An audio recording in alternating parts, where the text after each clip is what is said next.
By the way, here's something that's actually a change of pace. I'll give you something fun.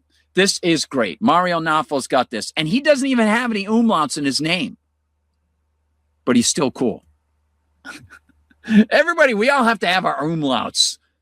Like I said, I had a friend who was in a band. He just wanted to call himself umlaut because he added the extra emphasis. This is great. Video of an eagle and a fox holding what looks like a serious meeting in Dutch Harbor. I didn't look up where Dutch Harbor is. Anybody can tell me. Is that Michigan?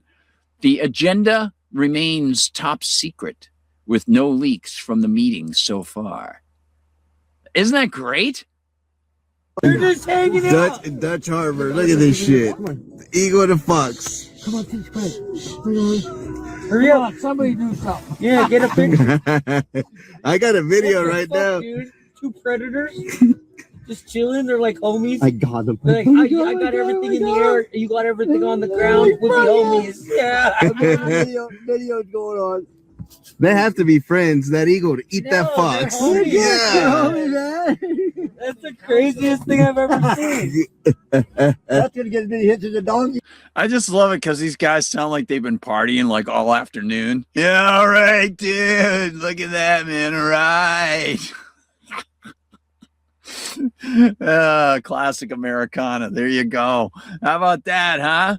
Hey, you got that. At least the internet provided us with that. That was pretty darn cool. Hey, has anybody ever seen a bald eagle like in the wild? I've seen bald eagles in the wild. They are pretty darn cool. They're really good. I saw a golden eagle one time. Pretty cool. Pretty cool. I saw an eagle from Space 1999 one time. That's right. It was flying over the moon. It was real. I saw it. It was on TV. Martin Landau was in it. That was real. His wife, Barbara Bain, was in it too. It was real. They were on Moonbase Alpha. There you go. They were the Alpha Moonbase. I don't know about Beta Moonbase. Now, let's talk about Lebanon. Not the song, The Lebanon. Here it is. Drop Site's got this. Amal Saad, a scholar of the Axis of Resistance at Cardiff University, tells Drop Site the proposed Lebanon-Israel framework seeks to criminalize Hezbollah. I know. Perhaps you're shocked like I am. Yes, Amal Saad, a scholar at the Axis of Resistance at Cardiff University, tells Drop Site the proposed Lebanon-Israel framework seeks to criminalize Hezbollah and recast its resistance as an insurgency against the state. This framework is an attempt to forge an alliance that exclusively serves Israel. Exactly. By the way, Cardiff University is really cool. I've been through it a couple times. It's great. So here we go. We're going to go with Jeremy Scahill and Amal Saad. Thanks for having me, Jeremy. So I laid out some of the recent historical context here, but what Joseph Aoun, the president of Lebanon, is saying is not an agreement, but a framework. I just want to mention a few of the items in it. And I've been closely monitoring prominent Lebanese analysts as they've been talking about this. But from my reading, this document effectively means that Lebanon recognizes Israel. Some analysts suggest that the terms and the way it's phrased open a clear path to normalizing relations with Israel. It explicitly calls for disarming Hezbollah as a condition for Israeli withdrawal, with these so-called pilot zones where Lebanese army would move into areas and then presumably or theoretically the Israelis would then move out of them because the Lebanese army is ensuring that Hezbollah is no longer there or no longer a threat. But ultimately, it places the responsibility. Oh, wait a minute. Got to go back. Sorry about that. They've been talking about this, but from my reading, this document effectively means that Lebanon recognizes Israel. Some analysts suggest that the terms and the way it's phrased open a clear path to normalizing relations with Israel. It explicitly calls for disarming Hezbollah as a condition for Israeli withdrawal, with these so-called pilot zones where Lebanese army would move into areas and then presumably or theoretically the Israelis would then move out of them because the Lebanese army is ensuring that Hezbollah is no longer there or no longer a threat. But ultimately, it places the responsibility for disarming or dismantling Hezbollah on the Lebanese government. And the framework also portrays Hezbollah as illegal and illegitimate and appears to suggest that Israeli war crimes are going to go unpunished. In short, I mean, it seems like this is authorizing the Israeli government to do precisely what Netanyahu said he wanted to do: remain entrenched in Lebanon, deep into the south of Lebanon, and to put the onus of responsibility on the Lebanese government for dismantling Hezbollah, or the Israelis just will have to just stay. So give us your broad overview of this quote-unquote framework, as President Aoun calls it, and its implications. Right. So I think it's not an exaggeration to say that this framework or agreement is something quite historically unprecedented, in contemporary history, honestly, in the sense that it transcends anything like even the Abraham Accords or any kind of peace agreement. And it resembles much more closely an alliance treaty. And I think maybe alliance is too big a word, because what the President Joseph Aoun and the Salam government represent isn't really the Lebanese state, but really this, authority, a segment of the state. So it's not even a state as a whole, it's a small faction within the state. And so it's not a proper alliance. And Lebanon is obviously a very junior partner in this. So it is an alliance that exclusively actually serves Israel and the authorities, not the Lebanese state. And how does it serve them? In that it decenters Israel as the source of the problem, the source of instability and war and so on, and centers the response to the occupation, the resistance to the occupation as the central challenge to be confronted. And so what the Lebanese authorities are doing here is calling on Israel, the enemy state. According to Lebanese law, it is that an enemy state has been so for decades, to come and help them expunge the resistance from Lebanon. It's to disinherit the whole legacy of resistance, not just Hezbollah, by the way. And I want to stop it there because this is it. The whole thing is great. It's a 5-minute conversation. We're about three minutes and 10 seconds into it. And what Amal Assad says there is so spot on. Remember, Hezbollah coming in the early 80s as a result of the Israeli attacks there. Don't forget, Israel took tons and tons of land inside Lebanon up until the year 2000 when Hezbollah drove them back. And so the areas that clearly Israel is trying to take again south of the Litani River are those areas that they had taken before. They want them back. And they're calling it a security zone and all these other things. The other thing is, don't forget, Hezbollah is a political group there. And so while they are, and it just shows you, again, the transparently devious, deceitful nature of those people participating with the Trump administration in any of these negotiations with anybody involving Iran or Pakistan or Qatar or Lebanon and Hezbollah. They're not including Hezbollah. They're not including Hamas. And what they do is they say, okay, yeah, Iran, we got an MOU. The first plank of it is there will be territorial security for Lebanon, meaning the Israelis will pull out. And what do? At the same time they do that, literally you find out that Marco Rubio has been negotiating with Israel and the Lebanese government, which is basically a puppet of the United States, to keep Israel there and let them basically, according to this agreement, continue to occupy the place where they had been driven out in 2000. So, why the Iranians would pay any attention to the United States, I don't know. It doesn't make any sense. It's utterly ridiculous. Of course it's ridiculous. Let me show you a little bit more that we put together on our video player here for you that I think you might find worthwhile. So I want to go over to this just to give you some idea of the mendacious people we're dealing with right now, okay? So here we are. We've got the U.S.-Iran.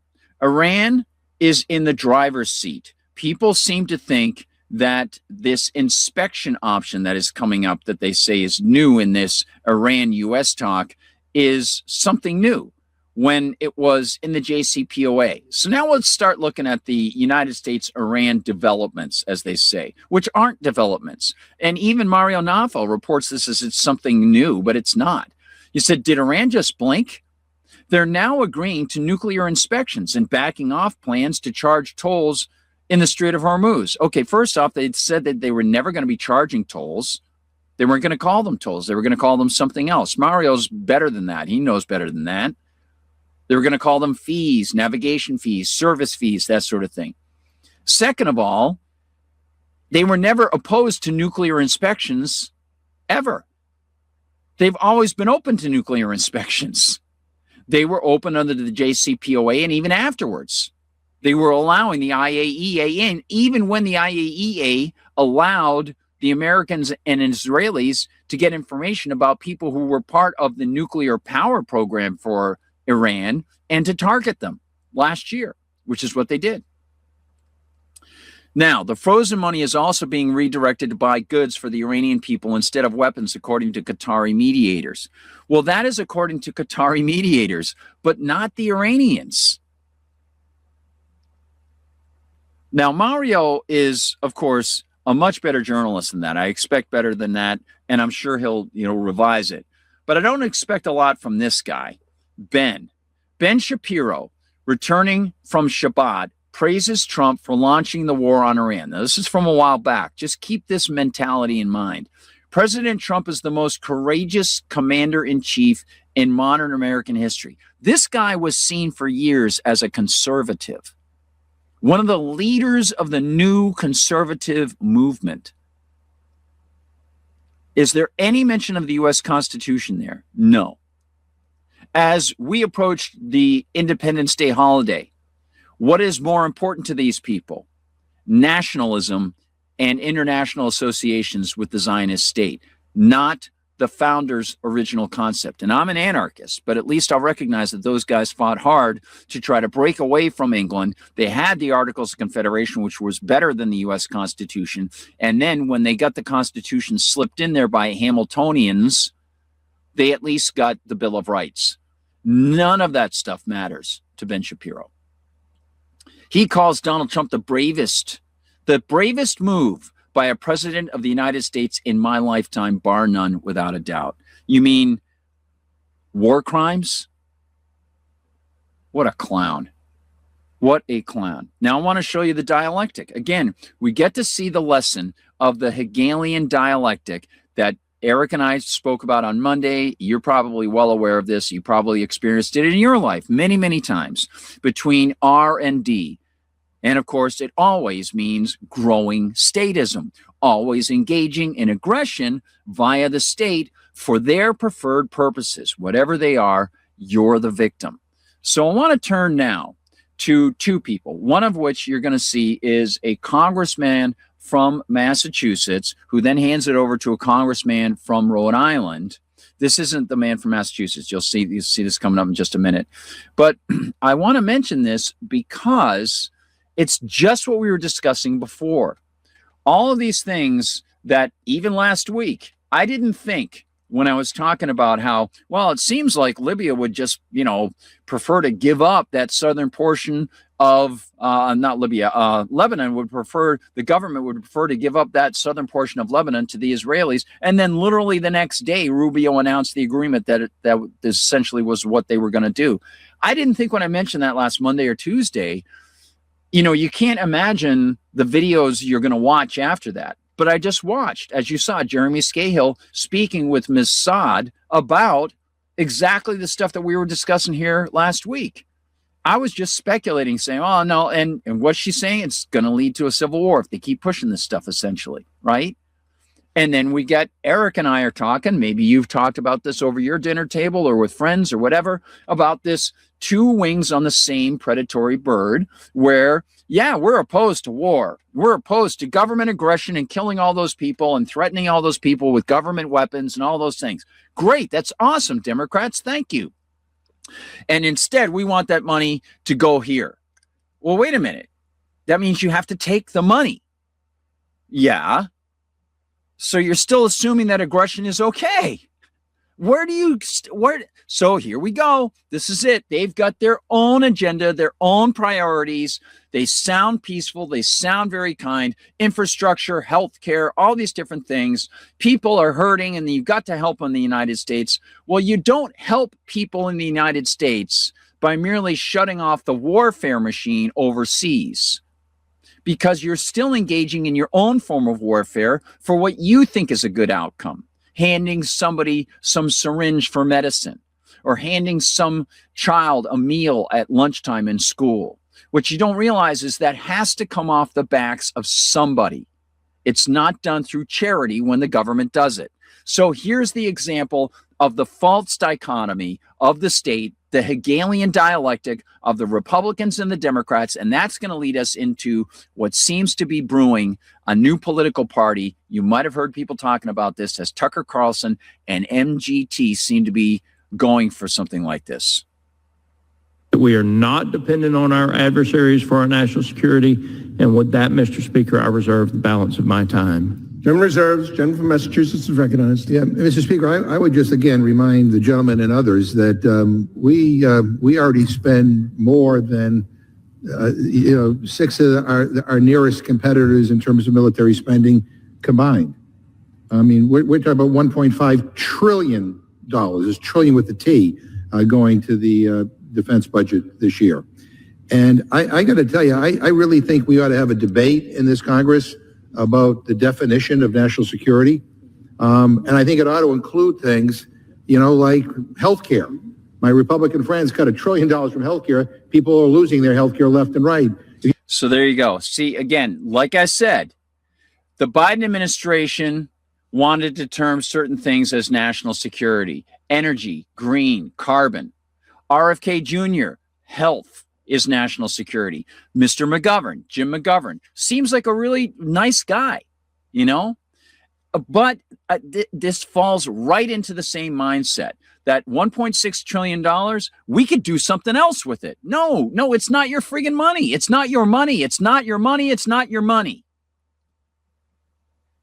So it's not, well, as I've said, they're always going to use the term national security for their purposes. And here we see it. That's what Jim McGovern is doing. Why? Because it gives it a sense of priorities. It gives it a sense of urgency. Healthcare, all these different things. Well, I guess just terming it healthcare wasn't sufficient. Now you've got to term it national security, a national priority, even greater than healthcare. It's that immediate, that hot on fire, hot potato, right? It's all rhetoric within the collective. It's all people rent seeking, trying to get their chunk of it. Have health care, you don't feel very secure. National security definition also ought to include, the quality of education we provide our young people. It ought to include things like ending hunger in this country. We're the richest country in the history of the world. We got 48 million Americans who don't know where their next meal is going to come from. It ought to include housing, whether people can afford housing. We have an affordability crisis right now that we tried to address in a bipartisan way, but Donald Trump had a meltdown. It ought to include supporting our veterans and cleaning up our environment. It ought to include. So now it would be easy enough for a conservative to turn to Mr. McGovern and say, Mr. McGovern, as much as you like those things, those are not enumerated powers under the Constitution. But our beloved national security priority of waging war all around the world is. And then Mr. McGovern, if he wanted to be a person who actually upholds the Constitution, might say, you're right. And in order to be consistent, I'll pull down all these proposals and all these ideas because you're right. That isn't part of the U.S. government. They haven't amended the Constitution. And I'll tell you, when you said the word war, you people didn't declare war. But he won't do that.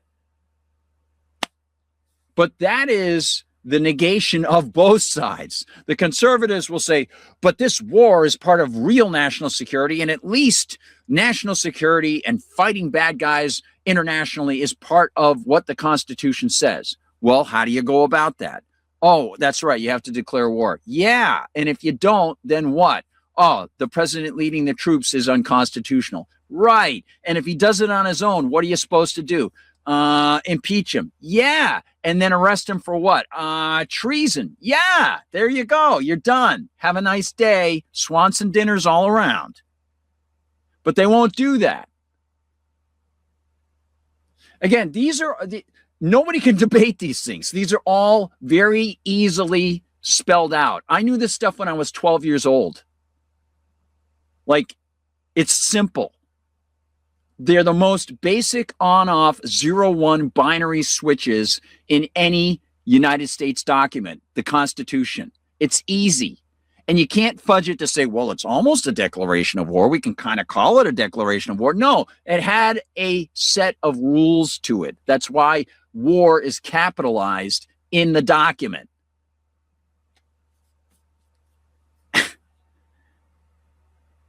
Astounding. So there's Jim McGovern. And I'm not going to show the Rhode Island representative to whom he handed the baton, because it's not really necessary. He sort of is reiterative of this things that Jim McGovern said. But again, I've been in situations where some of the politicians who are in office, I will softly remind them of these things. And I've had them say, well, you're more of a constitutional scholar than I am, Gardner. And it's like, well, dude, I didn't take a job where I actually swore an oath to uphold the Constitution, meaning I should know it. I should understand it. If I'm getting paid six figures to operate in those halls, shouldn't I know it? I'm not that guy. You're the guy. But they don't bother. It's just whacked. It's so crazy. So let me hand over this one to you. And there's so much more. There's stuff about student loan forgiveness. There are other major stories about Pete Hegseth and his press escort thing. We'll talk about that tomorrow down in the Pentagon. I want to show you Rashida Tlaib talking about Massachusetts. So-called representative, Congresswoman Rashida Tlaib completely exposes the Zionist regime. She confirms Israel violates every single ceasefire. And she says it well. Now, again, she falls into the same trap as her fellow congressman from Massachusetts, Mr. McGovern. But this is worth playing, I think. To the Lebanese government, learn the lessons of the countries before you and the lessons of Lebanon's own history. The Israeli government does not abide by any agreements. They have violated every single ceasefire in all the so-called peace agreements. Time and time again, a ceasefire with Israel means you cease, they fire. It's very good. Absolutely right. 100%. And of course, don't forget, everybody, the Israelis plan on staying in southern Lebanon, of course. Top journalist Rania Khalek, we saw her before, completely exposes the fake Lebanon peace deal. She confirms Israel's withdrawal is entirely contingent on the Lebanese army disarming Lebanese fighters first. She reveals Washington is forcing Lebanon to start a disastrous civil war. That's exactly right. So we're going to round off that coverage with this, which I think is really worthwhile. Here we go. The legalese. But here's the gist of the 14 points. Israeli withdrawal from South Lebanon is now contingent on the Lebanese army disarming Hezbollah first.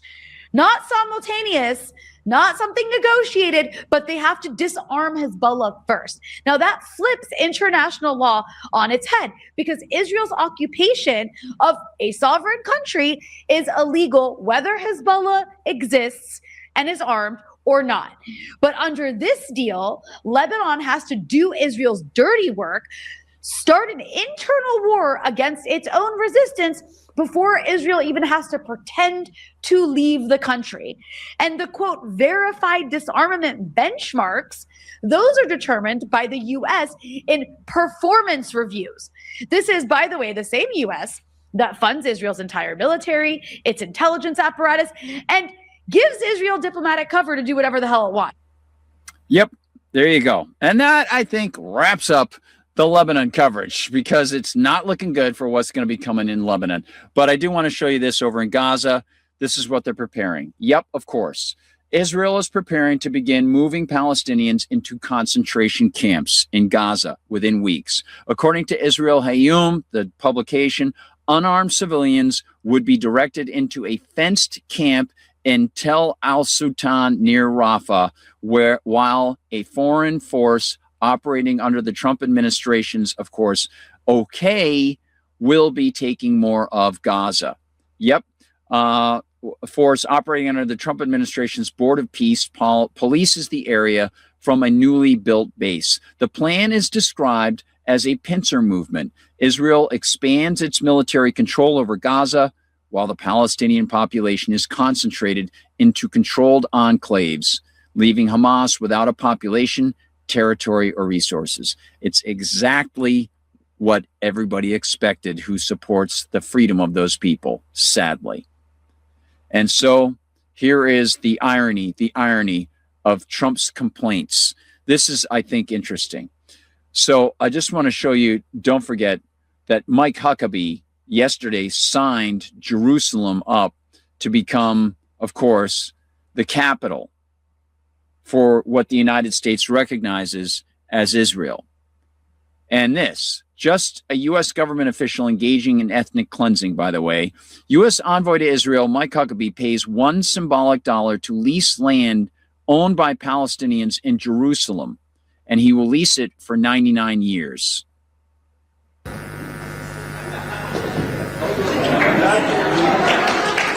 So in other words, the land doesn't belong to the Palestinians. He has given money to the Israelis to rent the land. That is an absolute insult. For $1, he's signifying how much he cares about the claims of the Palestinians there. Now let's go to Donald Trump's upset about the Panama Canal and show the utter hypocrisy of these people. Museum and had a conversation with somebody he apparently thought was Theodore Roosevelt. Watch this. Every day a president faces storms most people never see.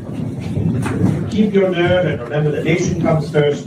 You get through. I know you know that feeling yourself. Well, I appreciate those words. Those words are fantastic. And I just want to say it's an honor to be with you today. You consider the Panama Canal your greatest achievement? The canal stands as one of my proudest battles, no question. But greatness is a strange thing. When I stood in the mud watching those steam shovels, knowing ships would pass through, changing the world's map forever, I felt I'd left a mark that would last. Okay, you did. Thank you. I even had a conversation with Theodore Roosevelt. I said, what did you think about the Panama Canal? Do you consider that your greatest achievement? How do you feel about the fact that the Democrats gave the Panama Canal away to Panama for $1? Same speech in which he said, I had a conversation with Theodore Roosevelt. He also said Theodore Roosevelt fought against communism, which of course wasn't in existence as a political force at the time was alive. All right, so I'll pause it there. I just wanted to show on one side you got Huckabee buying land that doesn't belong to the Israelis, buying it from the Israelis for $1 when it belongs to generations of people who have been expelled from that area and purged from it like some deadly pacificin. And yet you got Donald Trump over on this continent complaining about the sale of the Panama Canal for $1. That must really, really get at some people down in the Palestine area, whether it's in Jerusalem or the West Bank or in Lebanon or Gaza. Wow. Amazing. So want to wrap that up, but I do want to mention everybody that the body, as you probably are aware, the body of Iran's former supreme leader, Ali Khamenei, is now at the Khamenei Mourning Hall. And Laura Loomer wants it bombed. Shadow Vezra says, Laura Loomer has demanded that the U.S. military drop massive bombs on the event and eliminate everyone there, including, George Galloway, who's there reporting. Representatives from multiple countries are attending the event. Any attack would ultimately start a world war. I don't understand how these people think they can just say such dumb stuff. And as Kyle Anzalone says, Iran issues a stern warning to Israel after top official threatens assassination of the supreme leader. That's over at the Libertarian Institute. And Kajigugu says this, Mario Naufel says, European nations apparently have quietly accepted Iranian fees on Strait of Hormuz transit as inevitable. They're now focused only on making sure the fees apply equally to all vessels rather than fighting the principle itself. Yeah, okay. Sounds good.